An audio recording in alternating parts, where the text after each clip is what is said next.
नमस्कार मित्रों, अथर्व एजुकेटर के इस YouTube प्लेटफॉर्म पर एक बार पुनः आपका स्वागत है। दोस्तों, फॉरेस्ट एसआई वन दरोगा के लिए हमारा MCQ बैच चल रहा है और आज उसकी ये 10वीं या 11वीं क्लास है। मतलब लगभग 300 प्रश्न हम अब तक कर चुके हैं। तो मेरे कुछ मित्र परेशान हो गए होंगे, कुछ टफ प्रश्न भी थे, हालांकि कुछ बहुत से आसान से और फैक्चुअल प्रश्न भी थे। तो मैंने आज कोशिश करी है कि आज छोटे छोटे प्रश्नों को रखा जाए। ऐसे प्रश्न जो सिर्फ रटने के होते हैं, छोटे छोटे प्रश्न हैं, सीधे पारिस्थितिकी से जुड़े हुए प्रश्न हैं, लेकिन एग्जाम में अक्सर देखने को मिलते हैं। तो आज हम आसान से प्रश्नों पर चर्चा करेंगे और फिर कल आपके लिए फिर से हम अपने पुराने टफ प्रश्नों पर चलेंगे, क्योंकि एग्जाम में मिश्रण बना करके रखना बहुत जरूरी है। कुछ आसान प्रश्न भी आएंगे, कुछ टफ प्रश्न भी आएंगे। तो चलिए आज छोटे छोटे से प्रश्नों से हम अपना सेशन प्रारंभ करते हैं। पर उससे पहले जो भी चैनल पर पहली बार आए हैं या नए आए हैं, वो प्लीज सबसे पहले चैनल को सब्सक्राइब कीजिए और यदि सेशन पसंद आए तो वीडियो को लाइक भी कीजिएगा। बहुत इंपॉर्टेंट प्रश्न पर चर्चा आज हम करने जा रहे हैं। बहुत बार ये प्रश्न रिपीट हुए हैं। आसान मैंने इसलिए कह रहा हूं क्योंकि रिपीटेड प्रश्न है, ये मैंने नहीं बनाए हुए, ये प्रीवियस ईयर के एग्जाम्स में आए हुए प्रश्न हैं, इसलिए बहुत से लोग, बहुत से स्टूडेंट इन प्रश्नों से परिचित होंगे। तो चलिए देखते हैं पहला प्रश्न। निम्नलिखित में से कौन एक पारिस्थितिक तंत्र के संबंध में सही नहीं है? पारिस्थितिक तंत्र किसी निश्चित स्थान इकाई के समस्त जीव तथा भौतिक पर्यावरण का प्रतिनिधित्व करता है। बिल्कुल सही बात है। एक पारिस्थितिक तत्व में भौतिक और जैविक दोनों प्रकार के तत्व होते हैं, तो जीवों का और भौतिक पर्यावरण का प्रतिनिधित्व करता है एक पारिस्थितिक तंत्र। यह एक कार्यशील इकाई है, इसकी अपनी उत्पादकता होती है। यह एक बंद तंत्र होता है। तो पारिस्थितिक तंत्र कोई बंद तंत्र नहीं होता, बल्कि एक ऐसा तंत्र होता है, ये होता है एक प्रकार का खुला तंत्र। तो ध्यान रखिएगा, पारिस्थितिकी तंत्र के संबंध में कौन सा कथन सही नहीं है? यह एक बंद तंत्र है। एक मनुष्य के जीवन को पूर्ण रूप से धारणीय करने के लिए आवश्यक न्यूनतम भूमि को क्या कहते हैं? देखिए, धारणीय होता क्या है? धारणीय का तात्पर्य है अपनी आवश्यकता से के अनुसार हम चीजों का, संसाधनों का प्रयोग करें और भविष्य के लिए भी उन संसाधनों को छोड़ जाएं। अगर हम सारा कोयला, सारा पेट्रोल, सारा कार्बन सब कुछ हम ही यूज कर लेंगे, तो जरा सोचिए हमारे बाद आने वाली हमारी जनरेशन क्या इस्तेमाल करेगी। तो धारणीय सतत का मतलब है अपनी आवश्यकता के अनुसार ही चीजों को इस्तेमाल किया जाए, अत्यधिक लालच से संसाधनों का प्रयोग न किया जाए। तो आवश्यक न्यूनतम भूमि जो मनुष्य के जीवन को धारणीय या सतत बनाने के लिए आवश्यक है, उसे क्या कहते हैं? तो उसे कहते हैं पारिस्थितिकीय पदछाप। अगला प्रश्न है, निम्नलिखित में से कौन कृत्रिम पारिस्थितिक तंत्र है? तो धान का खेत, वन, घास का मैदान या वन भूमियां। तो देखिए, ये तीनों तो प्राकृतिक पारिस्थितिक तंत्र हैं, मानव के द्वारा थोड़ी लगाए गए। घास का मैदान हो गया, वन भूमियां हो गई या वन हो गए बड़े बड़े, ये प्रकृति के द्वारा है। लेकिन धान की खेती मनुष्य स्वयं करता है, ये एक प्रकृतिम पारिस्थितिक तंत्र है जिसका जन्म मानव से हुआ है। तो धान का खेत कैसा हो जाएगा? धान का खेत हो जाएगा आपका कृत्रिम पारिस्थितिक तंत्र। चलिए अगला प्रश्न देखते हैं, और अगला प्रश्न है,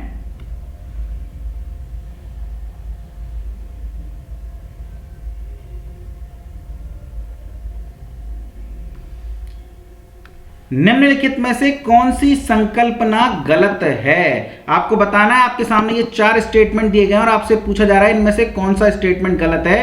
तो पर्यावरण की कार्य प्रणाली प्राकृतिक नियमों से संचालित होती है। बिल्कुल सही बात है। पर्यावरण के तत्वों में पार्थिव एकता विद्यमान है। पर्यावरण भौतिक संसाधनों का भंडार है, जबकि जैविक संसाधनों का नहीं। ये कथन गलत हो जाएगा, क्योंकि पर्यावरण जो है वो भौतिक प्लस जैविक दोनों ही प्रकार के संसाधनों का भंडारण है। किसी भी एक प्रकार के संसाधन यदि समाप्त हो जाए तो पर्यावरण हमारा नष्ट हो जाएगा। तो कौन सी संकल्पना गलत है? तो पर्यावरण भौतिक साधनों का भंडार है, जैविक साधनों का नहीं। यह कथन आपका गलत हो जाएगा। अगला प्रश्न है, पर्यावरण के संबंध में निम्न में से कौन सा कथन गलत है? जैव पर्यावरण के अध्ययन की आधारभूत इकाई है। जैव मंडल पर्यावरण के अध्ययन की आधारभूत इकाई है। तो पर्यावरण के अध्ययन की आधारभूत इकाई कौन सी हो गई? जैव मंडल हो गई। ये बिल्कुल सही बात है। जैव मंडल में भौतिक और जैविक दोनों ही तत्व विद्यमान हैं। हरे पौधे अपने मृत अवयवों को अपघटित कर सकते हैं, ये कथन दोस्तों गलत हो जाएगा, क्योंकि मृत अवयवों को न तो हरे पौधे अपघटित कर सकते हैं, ना ही जंतु अपघटित कर सकते हैं। इन्हें अपघटित करने के लिए, इन्हें समाप्त करने के लिए, इन्हें नष्ट करने के लिए जो प्रजाति होती है उसे हम क्या कहते हैं? उसे हम कहते हैं अपघटक। तो ध्यान रखिएगा, हरे पौधे, ऐसा तो नहीं है ना पौधा दूसरे मरे हुए पौधे को समाप्त कर देगा, नहीं, उसे नष्ट करने के लिए, उसे वापस प्रकृति में मिलाने के लिए जिसकी आवश्यकता होगी वो कौन है? वो है अपघटक। अपघटक जीव अपना भोजन स्वयं नहीं बना पाते, ये कथन भी आपका गलत हो जाएगा। तो आपका कौन सा, सॉरी, ये कथन आपका सही है, तो आपका गलत कथन कौन सा हो जाएगा? आपका गलत कथन हो जाएगा सी। वनों को काटने का परिणाम होता है वर्षा और नमी में वृद्धि, कमी आती है। मिट्टी का क्षरण और अनियंत्रित बाढ़, यही हमारे प्रश्न का उत्तर हो जाएगा, क्योंकि उष्णता में, गर्मी में कमी नहीं आती बल्कि वृद्धि होती है। जलवायु जो है हमारा तापन वो बढ़ता है। अगर जितने ज्यादा हम पेड़ पौधे काटेंगे उतना ही भूमंडलीय ताप हमारा बढ़ जाएगा, उतनी ही गर्मी बढ़ जाएगी। इसीलिए आपने देखा ना, हर साल गर्मी का लेवल बढ़ता चला जा रहा है। एसी भी लगा रहे हैं, कूलर भी लगा रहे हैं, फिर भी गर्मी में चैन नहीं आता। जबकि पहले सिर्फ बरामदे में बैठ जाया करते थे, पेड़ों की हवाएं आती थी और उसी से काम चल जाता था। तो जितने ज्यादा हम पेड़ काटेंगे, जितने ज्यादा हम वनों को काटेंगे, उतनी ही उष्णता में वृद्धि होगी, वर्षा और नमी में उतनी ही कमी होगी। पर मिट्टी का क्षरण बढ़ जाएगा, जितना पेड़ काट देंगे मिट्टी जो है बह बह करके दूसरे स्थान पर चली जाएगी और बाढ़ अनियंत्रित हो जाएगी। प्रकृति, देखिए केदारनाथ में, उत्तराखंड में इतनी छेड़छाड़ करी, कितना विनाश हुआ प्रकृति का। तो प्रकृति के साथ जरूरत से ज्यादा छेड़छाड़ नहीं करनी चाहिए। निम्नलिखित में से कौन सी व्यवस्था प्राकृतिक नियमों से संचालित नहीं होती? खाद्य श्रृंखला, मानव प्रेरित पारिस्थितिक तंत्र, ऊर्जा का प्रवाह या जैव भू रासायनिक चक्र। तो ये तीनों प्राकृतिक नियमों से संचालित होती हैं, जबकि मानव के द्वारा जो पारिस्थितिक तंत्र यानी जो कृत्रिम तंत्र बनाए जाते हैं वे प्रकृति के नियमों से संचालित नहीं होते। कृत्रिम चीज हमेशा प्राकृतिक नियमों के विरुद्ध ही होती है। आप ये मान के चलिए, लगभग प्रकृति को कुछ ना कुछ हास पहुंचाती ही है। तो जब भी मानव प्रेरित होगी ना, समझ लीजिए कि वो प्राकृतिक नियमों से संचालित नहीं होगी। ऐसा कोई मैं जनरल स्टेटमेंट नहीं दे रहा, ज्यादातर चांसेस में आंसर वही होगा आपका। चलिए अगला है, क्लोरोफ्लोरोकार्बन के बाद ओजोन परत को सर्वाधिक खतरा किससे है? ओजोन परत को सबसे ज्यादा खतरा जो होता है वो क्लोरोफ्लोरोकार्बन से होता है। लेकिन क्लोरोफ्लोरोकार्बन के बाद यदि ओजोन परत को सर्वाधिक खतरा किसी से है तो वो है नाइट्रस ऑक्साइड से। ये दोनों ही ग्रीन हाउस गैसेज हैं, साथ ही कार्बन डाइऑक्साइड, जलवाष्प, ये सभी ग्रीन हाउस गैसेज हैं, जबकि कार्बन मोनोऑक्साइड आपकी ग्रीन हाउस गैस नहीं है। ऐसा प्रश्न भी आया था, हमने चर्चा भी की थी। चलिए अगला है, कौन सा मानव पर्यावरण का विध्वंसक माना जाता है? मन जाता है, नहीं माना जाता है। कौन सा मानव पर्यावरण का विध्वंसक माना जाता है? आदि मानव, हिम मानव, क्रो मानव या प्रौद्योगिकी मानव? तो ध्यान रखिएगा, पर्यावरण का हिंसक माना जाता है प्रौद्योगिकी मानव को, टेक्नोलॉजिकल ह्यूमन को, तकनीकी मानव को। पहली बात तो जितनी भी तकनीकियां हैं वे सभी पर्यावरण को नुकसान पहुंचा रही हैं। तो आदि मानव, प्राचीन जमाने का मानव तो पर्यावरण की रक्षा करता था, वो क्या नुकसान पहुंचाता था? हिम मानव, क्रो मानव, ये इनमें से कोई भी पर्यावरण को नुकसान नहीं पहुंचाता। लेकिन ये जितने भी रोबोट होते हैं, प्रौद्योगिकी मानव होते हैं, या फिर आप कह सकते हैं कि हम जैसे लोग जो टेक्नोलॉजी पर निर्भर हो गए हैं, आज मोबाइल ना हो, लैपटॉप ना हो तो कोई काम नहीं कर सकते, ऐसे मानव को प्रौद्योगिकी मानव कह लीजिए। या फिर आप रोबोट को आर्टिफिशियल इंटेलिजेंस से द्वारा तैयार की हुई जो वस्तुएं होती हैं, आप उन्हें प्रौद्योगिकी मानव कह लीजिए। ये सभी पर्यावरण को विध्वंस पहुंचा रहे हैं, पर्यावरण को नुकसान पहुंचा रहे हैं। तो प्रौद्योगिकी मानव जो है वह पर्यावरण का विध्वंसक माना जाता है। ध्यान रखिएगा इस बात को। तब तक हम देखते हैं अपना अगला प्रश्न। निम्न में से किसमें जातीय विविधता अत्यधिक पाई जाती है? तो उष्णकटिबंधीय वर्षा वनों में सर्वाधिक जैव विविधता पाई जाती है। घने जंगल होते हैं, संसाधनों से भरपूर होते हैं, इस वजह से यहां पर जीव जंतु भी सर्वाधिक मात्रा में पाए जाते हैं। सबसे ज्यादा जैव विविधता उष्णकटिबंधीय वर्षा वनों में पाई जाती है। निम्नलिखित में से कौन सी प्रजाति पारिस्थितिकीय तंत्र की हानि से तुरंत प्रभावित होती है? देखिए, अगर किसी पारिस्थितिकी तंत्र में कोई नुकसान है, कोई खतरा है, तो सबसे पहले जो प्रजाति प्रभावित होगी उसे संकेतक प्रजाति कहा जाता है। इसीलिए तो उसे संकेतक प्रजाति कहा जाता है। क्यों? क्योंकि वो प्रभावित हो रही है तो हम समझ जाते हैं कि यहाँ कोई खतरा है। जैसे कि आपने भूकंप आने से पहले चूहों को भागते हुए देखा होगा, तो भूकंप के लिए ये जो चूहे हैं ये संकेतक प्रजाति हैं, प्रभावित हो रहे हैं, उन्हें सबसे पहले पता लग रहा है, वो डर के हमारे एक जगह से दूसरी जगह भाग रहे हैं। या आपने सुना कि जो हमारा राष्ट्रीय जल जीव है गांगेय डॉल्फिन, वो साफ पानी में रहता है। तो गंगा जितनी ज्यादा प्रदूषित होगी उतनी ही गांगेय डॉल्फिन समाप्त होती जाएंगी। तो गांगेय डॉल्फिन समाप्त हो रही हैं और आप नारे लगा रहे हो हमने गंगा साफ कर दी, गंगा हमने पवित्र कर दी, तो हम कैसे मान लें? संकेतक प्रजाति हमारी बता रही है कि गंगा अभी साफ नहीं हुई। मैं किसी पार्टी विशेष का प्रचार या पार्टी विशेष के बारे में बात नहीं कर रहा, मैं सिर्फ एग्जाम्पल आपको देने, समझाने के लिए आपको बता रहा हूं कि कहीं आप राजनीति की बातें यहां शुरू कर दें। हमें सिर्फ याद रखना है, और याद रखने के लिए मैंने आपको बताया कि पारिस्थितिक तंत्र को यदि हानि होगी तो सबसे पहले जो प्रजाति प्रभावित होगी वो प्रजाति कौन सी होगी? वो होगी संकेतक प्रजाति। तो इस बात को याद रखिएगा, प्रश्न तक अपने आप को सीमित रखिएगा। यदि उष्णकटिबंधीय वर्षावन काट दिए जाएं तो उष्णकटिबंधीय पर्णपाती वनों की तुलना में शीघ्र पुनर्योजित नहीं हो पाते। देखिए, इसी वजह से उष्णकटिबंधीय वर्षावन व्यावसायिक तौर पर बहुत ज्यादा काम नहीं आते। एक तो उनकी लकड़ी इतनी कठोर होती है कि उसे काटना बहुत मुश्किल है, तो कुछ बनता नहीं है उससे। दूसरी बात, यदि वन काट दिए जाएं तो वो दोबारा उगते नहीं है उतनी आसानी से। क्यों? क्योंकि इतनी ज्यादा वर्षा होती है वहां पे कि वहां की जो मिट्टी है उसमें पोषक तत्व ही नहीं है। पेड़ उगा हुआ है, ठीक है, काट दिया दोबारा नहीं उगने वाला। जबकि पर्णपाती वनों में आप काट दो पेड़ों को तो पेड़ दोबारा से उग जाते हैं। तो उष्णकटिबंधीय वर्षा वनों की मृदा में पोषक तत्वों का अभाव होता है, जिस वजह से ये दोबारा जो है इनका आप कह सकते हैं पुनर्योजन थोड़ा मुश्किल होता है। चलिए अगला प्रश्न देखते हैं। वर्तमान समय में वन्य क्षेत्र उसे कहा जाता है जहां प्रकृति में मानव क्रियाओं द्वारा परिवर्तन हुआ है 50% से कम। यदि आपने किसी क्षेत्र को 50% से ज्यादा छेड़छाड़ वहां पे कर दी तो फिर उसे वन क्षेत्र की परिभाषा से बाहर कर दिया जाएगा। यानी वन्य क्षेत्र उसे कहा जाता है जहां प्रकृति में मानव क्रियाओं द्वारा जो परिवर्तन है वह 50% से कम है। जीवों के पारिस्थितिक कारकों का योग पर्यावरण है। अच्छा, जीवों के पारिस्थितिक कारकों का योग पर्यावरण है। यह पर्यावरण की परिभाषा है। किसने दी थी आपसे पूछा जा रहा है, तो यह परिभाषा जो है ए फिटिंग ने दी थी। ठीक है, जीवों के पारिस्थितिक कारकों का योग पर्यावरण है। यह कथन किसका है? तो यह कथन आपका ए फिटिंग का है। पृथ्वी शिखर सम्मेलन 5 आयोजित हुआ था। देखिए 1992 के रियो डी जेनेरियो में पृथ्वी शिखर सम्मेलन आयोजित हुआ था और उसके 5 साल बाद 1997 में जो सम्मेलन आयोजित हुआ उसे पृथ्वी शिखर सम्मेलन +5 कहा गया। तो प्रश्न का उत्तर हो जाएगा 1997 यानी कि 1997।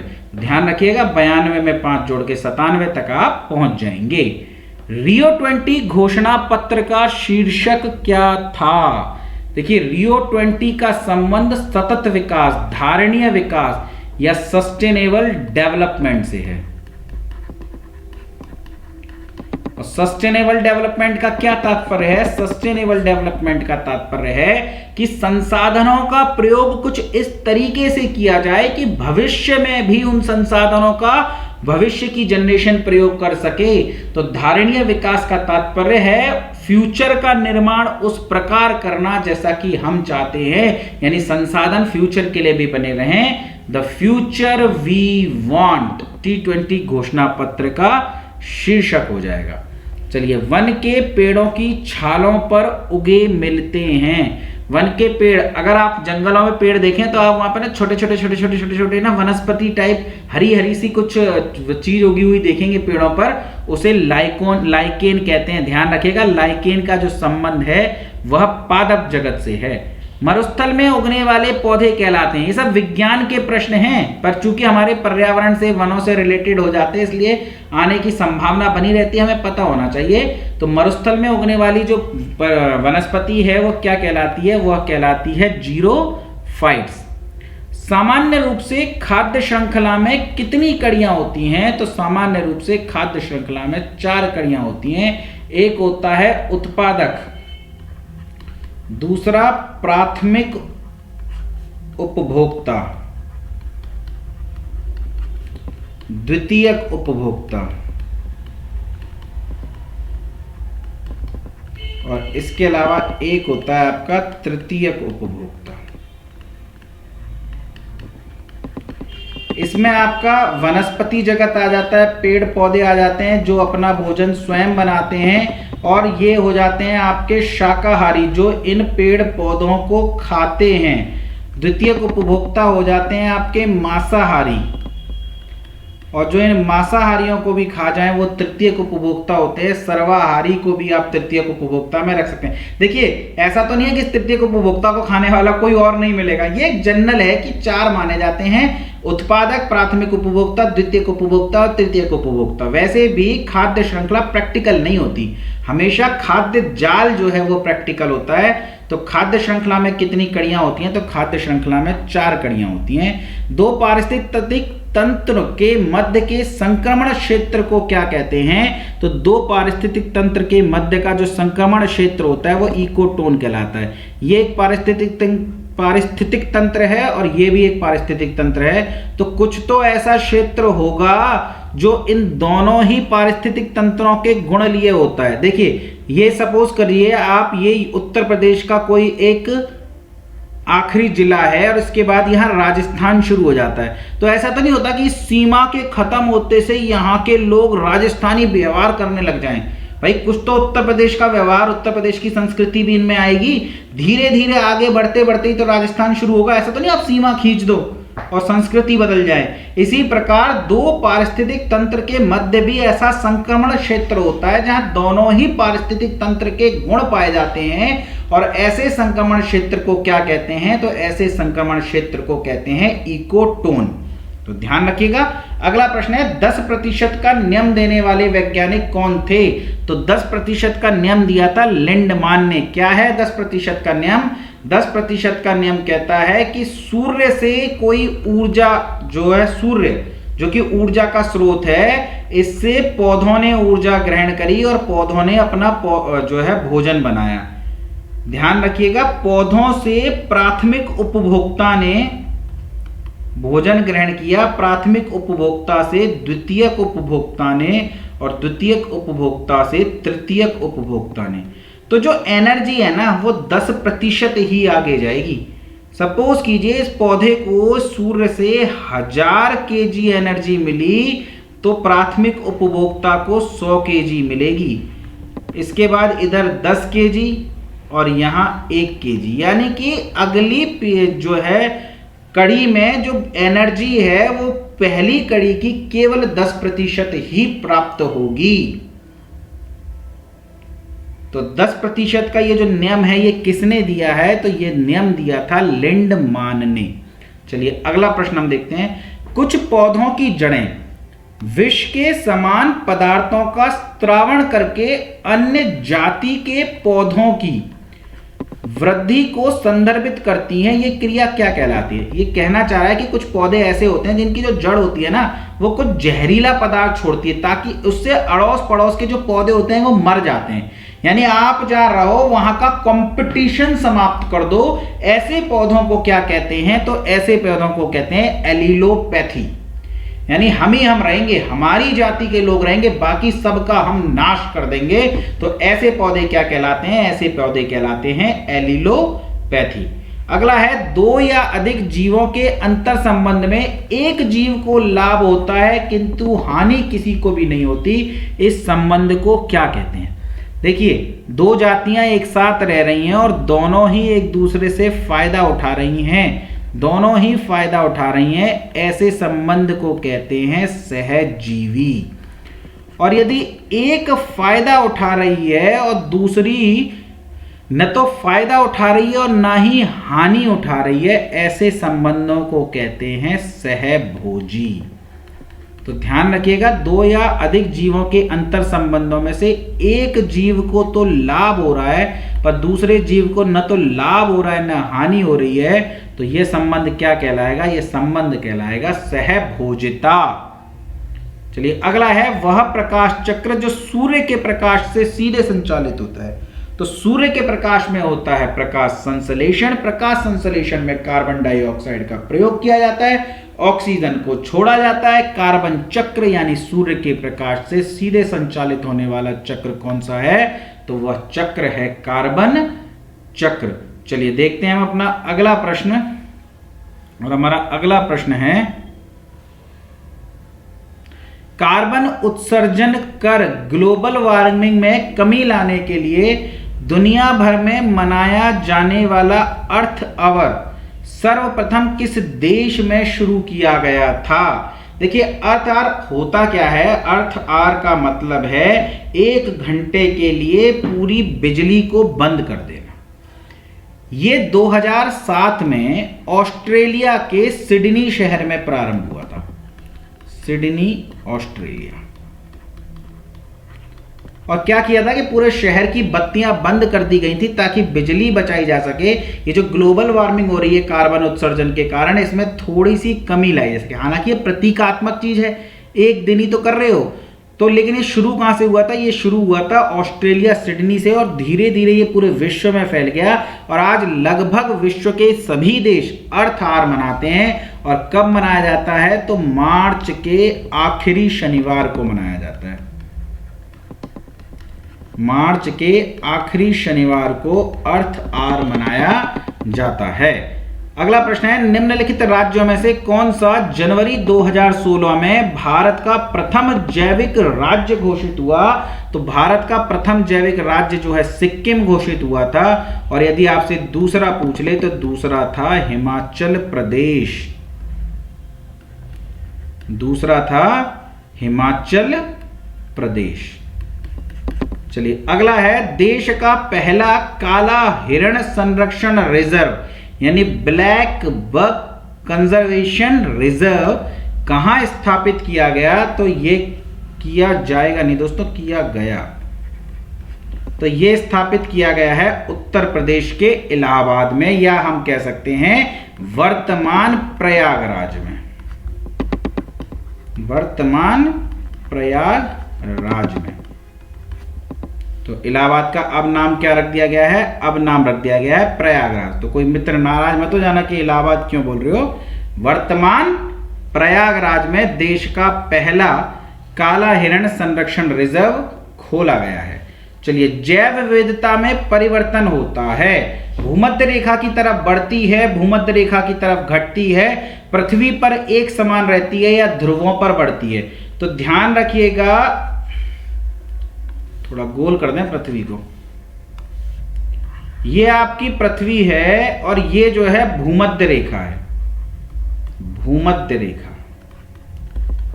तो यहां पर सर्वाधिक जैव विविधता पाई जाएगी और जैसे ही हम ध्रुवों की तरफ जाएंगे जैव विविधता में कमी आती जाएगी। ध्यान रखिएगा, कमी आती जाएगी। तो ध्रुवों की तरफ जाने पर, ध्रुवों की तरफ जाने पर जैव विविधता में कमी आएगी।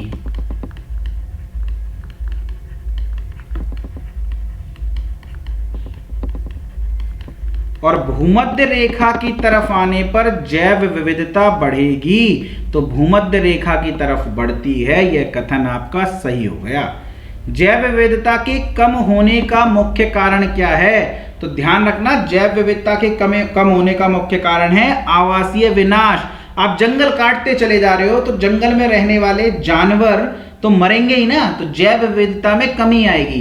तो आवासीय प्रदूषण, विदेशी प्रजातियों का प्रवेश, अत्यधिक दोहन, इन सभी से जैव विविधता में कमी आएगी। पर सबसे मुख्य कारण क्या है? तो सबसे मुख्य कारण है आवासीय विनाश। तो ध्यान रखिएगा। अगला प्रश्न है और संभवतः आज का अंतिम प्रश्न है, जैव विविधता का सबसे महत्वपूर्ण पहलू क्या है? भोजन, औषधि, औद्योगिक उपयोग या पारिस्थितिक तंत्र का निर्वहन, तो सबसे महत्वपूर्ण पहलू है पारिस्थितिक तंत्र का निर्वहन। तो दोस्तों ये थे आज के महत्वपूर्ण प्रश्न। मुझे पूरी उम्मीद है आपको पसंद आए होंगे। हालांकि बहुत से मित्रों के लिए आसान रहे होंगे, पर ऐसे भी बहुत से मित्र रहे होंगे जिन्होंने ये प्रश्न पहली बार देखे होंगे, तो उन्हें जरूर लगा होगा कि हाँ मजा आ गया, अच्छे प्रश्न हैं, और जिन्हें आते थे उनके लिए रिवीजन हो गया दोस्तों। तो ऐसा तो हो नहीं सकता, अगर आपने इतनी पढ़ाई की हुई है तो बहुत से प्रश्न तो आपको आते ही होंगे ना। मुझे तो खुशी होगी कि जब मेरे सारे प्रश्न आपको आते हों। भाई सब कुछ आपको आएगा तभी तो आपका सिलेक्शन होगा। जो नहीं आता वो आप पढ़ लीजिए, हमसे रिवीजन कर लीजिए। तो चलिए फिर पढ़ते रहिए, मस्त रहिए, चैनल को शेयर सब्सक्राइब करते रहिए। धन्यवाद दोस्तों।